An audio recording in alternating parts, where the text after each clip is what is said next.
आपल्यासोबत बोलण्यासाठी मनोज जरांगे पाटील आहेत. दादा, ओबीसींचा आज नागपूरमध्ये मोर्चा निघणार आहे. वडेट्टीवार त्या मोर्चाला असणार आहेत, तसेच अनिल देशमुखही त्या मोर्चाला उपस्थित राहणार आहेत.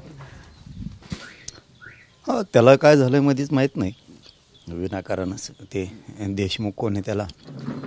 म्हणूनच मी सांगितलं ना, आम्ही अगोदर कोणावरती बोलत नाहीत कधीच. आम्ही कधी अगोदर कोणावरती बोलत नाही. इथंच यांच्यामुळं नाविलाजानं नेत्यांवरती बोलायची वेळ येते आम्हाला. मी हे कालच सांगितलं, नाविलाजानं आम्हाला यांच्या नेत्यावरती बोलायची वेळ येते आणि याला कारणीभूत हे असे लोक असतात. आणि नागपूरला मोर्चा झाला का नाही झाला आहे का? तुम्ही जसं आरक्षण घेतलं बोगस, तसं आम्ही तर घेत नाही. आमच्या नोंदी आहेत, आमचे गॅजेटियर आहेत आणि तुमच्या अगोदर 100 वर्ष आम्ही ओबीसी आरक्षणात आहेत. त्यामुळे आम्ही सोडत नाहीत आरक्षण. तर मोर्चे काढा, तुम्ही काही करा, आरक्षण सोडत नाहीत. या मोर्चामधून अशी मागणी केली जाणार आहे की जो जी आर निघाला आहे हैदराबाद गॅजेटनुसार मराठा आरक्षणाचा, तो रद्द करावा. काहीच रद्द नाही होणार. तुम्हाला बोगस आरक्षण दिलं आहे, खोटं. कारण ते तुम्ही कुणीच बसत नाही आहेत त्या आरक्षणात, कुणीच. तरी पण तुम्हाला दिलं. पण आमचं काही पोट दुखलं नाही, कारण आम्ही जळवृत्तीचे जळके लोक नाही आहेत तुमच्यासारखे. त्याच्यामुळं यांच्या नियतीत खोटे. त्यामुळे हे आमच्या गोरगरिबांच्या लेकरांचं आरक्षण रद्द करा म्हणतात. जे होत नाही ते. आणि सरकारने करून दाखव. मग सांगतो सरकारला सुद्धा आम्ही, आणि करणाऱ्याला सुद्धा दाखवू. मग ज्यांनी मागण्या केल्यात करा म्हणून त्यांनाही दाखवू. कारण ते आमच्या हातात आहेत, कुठं जात नाहीत. त्यांचेसुद्धा कित्येक तरी जी आर निघालेत, हे सगळे बोगस काढलेले. ते सगळे फाईट होणार. मग इथून पुढं मोर्चाऐवजी, आंदोलनाऐवजी यांच्याच पद्धतीनं वागावं लागणार आहे आम्हाला, आणि तेही रद्द करावे लागणार आहे. यांना जर आम्ही आरक्षणात द्यायला लागलो आणि हे जर म्हणायला लागले मराठ्याने आरक्षणात येऊ नये, तर या छगन भुजबळला काय डोकं नव्हतं का? किती जाती घातल्या आरक्षणात? अहो, आत्ता ह्या वर्षात 50 जाती घातल्यात. ह्या वर्षात 2023-24 आणि 24-25 ह्या एक वर्षात, ह्या 2 वर्षात 100 जाती घातल्यात आरक्षणात. का नाही विरोध केला यांनी? म्हणून मराठा समाज उलट जास्त खरबडून जागा झाला. आता तिच्या आईला मराठ्यांनाच आरक्षण द्यायचं म्हणलं तर हे विरोध करतात. याचा अर्थ हे 70 वर्षापासून आंध्रातून विरोध करतात. सरकारवर, नेत्यांवर दबाव आणत होते. जर त्यावेळेस ठरलं असेल मराठ्यांना आरक्षण देऊ, तर आंध्रातून दबाव आणत असणार आहेत. म्हणजे हे उघडे पडलेत आता. तुम्हाला जर वाटतंय आरक्षण तुमचं कमी व्हायला लागलं, आमकं व्हायला लागलं, तर लय मोठ्या जाती घातल्या तेव्हा का नाही म्हणले त्यांना यांना घालू नका? म्हणजे तुम्हाला ते चालतात, आम्ही चालत नाही.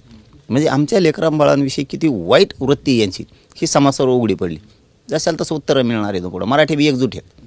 आजचा जो नागपूरला ओबीसींचा मोर्चा निघणार आहे, तो फक्त ट्रेलर आहे, पिक्चर अजून बाकी आहे, असं विजय वडेट्टीवार म्हटले. पिक्चर नाही, टेलर नाही, काहीच नाही. हे काँग्रेस उगा आता हातपाय खोडीत आहे.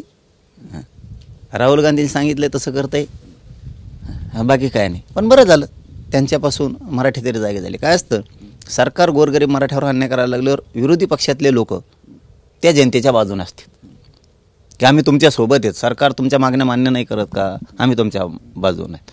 अशी प्रथा आहे. अरे न्याय देणारं बाजू जरी एक कोणीची असेल ऐकून घेणारी, तर ती विरोधी पक्ष नेता किंवा विरोधी पक्ष असतो. विरोधी पक्ष आमच्याच विरोधात, सत्ता आमच्याच विरोधात.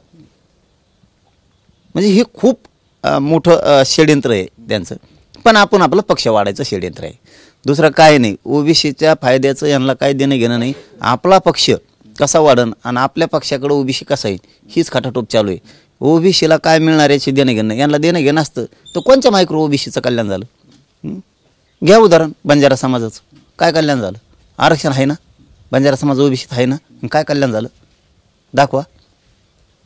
सुतार, लोहार, कुंभार, कैकाडी, रजपूत, कित्येक जाती आहेत, कित्येक पण जाती आहेत. ते सांगता सांगता अख्खा दिवस जाईल. 350-400 कोणाचं कल्याण झालं? मुसलमान, दलित, काहीच नाही.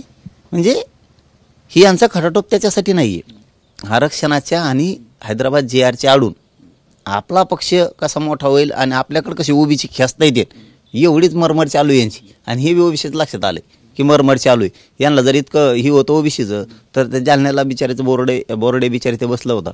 कम नाही आले दीपक बोराडे. हा, कम नाही आले. कुठे गेलता हे नागपूरवाला गुटगुटीत गोटा सागर गोटा देव, कम नाही आला देव. भुजबळ कम नाही आला, नेता आहे ना ओबीसीचा. ते धनगर समाजाचं जे उपोषण चालू होतं जालन्यामध्ये त्याला भेट द्यायला पाहिजे होती या नेत्यांनी सगळ्यांनी. हे बघा आता धनगर सुद्धा हुशार झाला. आता त्यांच्या लक्षात यायला लागलं हे कसा वापर करायला येत आपला. आमच्याकडे या म्हणतो का आम्ही धनगरांना, आमचं आहे का नाही तर ना काय गो, आम्हाला त्याशी देणं घेणं नाही. पण जे खरं आहे ते आम्ही बोलतो. ते लेकरू जालन्याला बसलं यार. 10-12 दिवस ते किती हाल झाले त्या उपोषणात. आणि एवढं करत असताना हे कुणीच नाही आले. म्हणजे धनगरांचे लोकसुद्धा आता हुशार झाले की हे आपला वापर करायलेत मराठ्याच्या विरोधात धनगरांचा. यांना मोर्चाला धनगर लागतो, सभेला धनगर लागतो. ते आरक्षणाची मागणी करते तर म्हणताय का कुणी? तुला कुंकडं जायला वेळ आहे, त्याला वेळ नव्हता का तिथं यायला? नाशिकहून तिथपर्यंत, नागपूरहून तिथपर्यंत.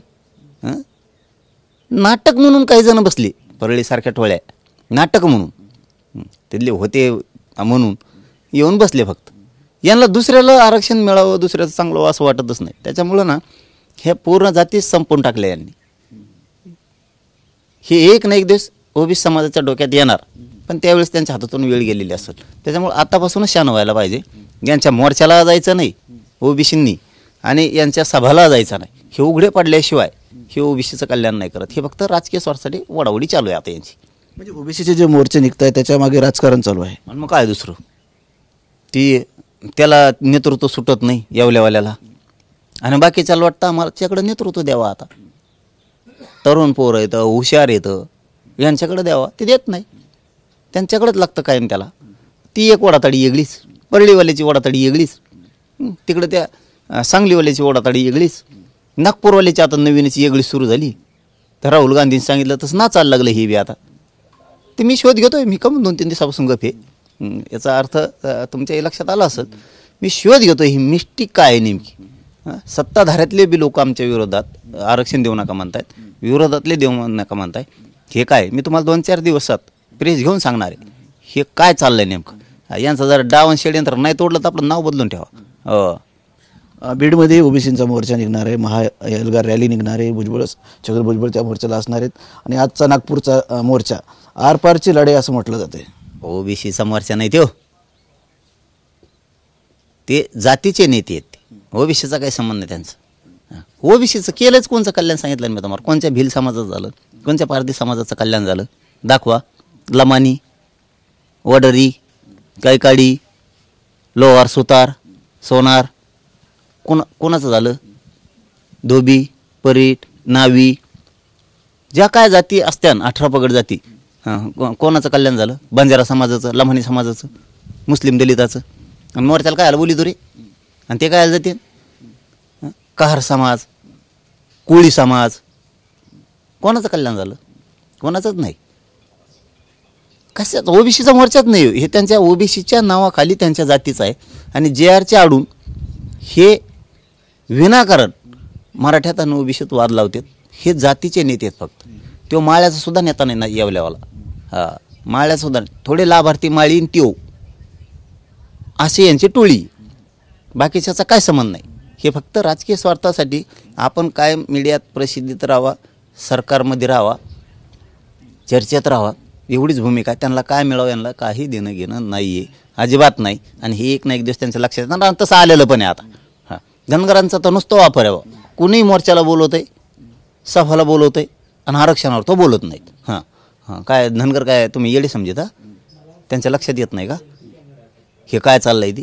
त्यामुळे ही तो फक्त राजकीय पदं मिळवण्यासाठी यावल्यावाला सगळ्यांचा वापर करतोय. तो ओबीसीचा नेता नाही, तो फक्त जातीचा नेता आहे. आणि मी जातीचा म्हणल्यापासून तो मला तसं म्हणायला म्हणजे आमचंच शिकत आहे आणि आम्हालाच म्हणतं आहे आणि परत म्हणतं आहे 4थी पाशी आमचंच शिकतं आहे आणि आमच्यासारखंच करते. नक्कीच हे होते मनोज जरांगे पाटील. कॅमेरामॅन विषयासह संजय सरोदे, TV9 मराठी, अंतर्वादी सराटी, जालना.